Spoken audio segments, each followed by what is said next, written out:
తారీఖులో మనం పండుగ చేసుకుంటాం, పండుగ చేసుకుంటాం. కానీ ఈ యొక్క స్వతంత్ర దినోత్సవం అనేది మన స్వేచ్ఛా వాయులు పీల్చుకునేదానికి అర్థంగా మరి ప్రతి 15వ తారీఖు ఆగస్టు 15వ తారీఖు దేశం అంతా కూడా పండుగ చేసుకునే ఏకైక పండుగ ఈ ఆగస్టు 15 దీంట్లో ప్రతి ఒక్కరు కూడా దేశభక్తిని చాటే విధంగా ఆ రోజు మనకి స్వేచ్ఛావాయులు ప్రసాదించిన నాయకులందరినీ స్మరించుకుని ఇవాళ వాళ్ళకి నివాళులు అర్పించుకోవడమే కాకుండా మరి వారు ఏదైతే ధ్యేయంతో మనకి స్వతంత్రం తీసుకొచ్చారో ఆ రోజు కులం కోసం పోరాటం చేయాల, ఆ రోజు మతం కోసం పోరాటం చేయాల, ఆ రోజు దేశం కోసం పోరాటం చేయాలి.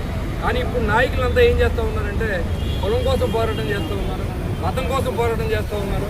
కాబట్టి విచ్ఛిన్నకరమైన భారతదేశం సృష్టించే విధంగా చేసేటువంటి ఈ యొక్క సంస్కృతిని ఈ ఆగస్టు 15తో నరేంద్ర మోడీ గారి నాయకత్వంలో అరకుగా కోరుకుంటూ ఉన్నారు. ఒక భారతదేశం హిందూ దేశం అనేది మనందరికీ తెలుసు. కానీ ఇవాళ ఎన్ని మతాలని ఎన్ని కులాలను రెచ్చగొట్టి భారతదేశాన్ని విచ్ఛిన్నకరం చేస్తూ ఉంటారు. మరి ఆ రోజు మన దేశం కోసం ప్రాణం వదిలినటువంటి స్వతంత్ర వీరులందరూ కూడా వాళ్ళ మనసు కూడా బాధ ఎంత ఉంటుందో మీరు ఆలోచన చేయండి. ఎవరైనా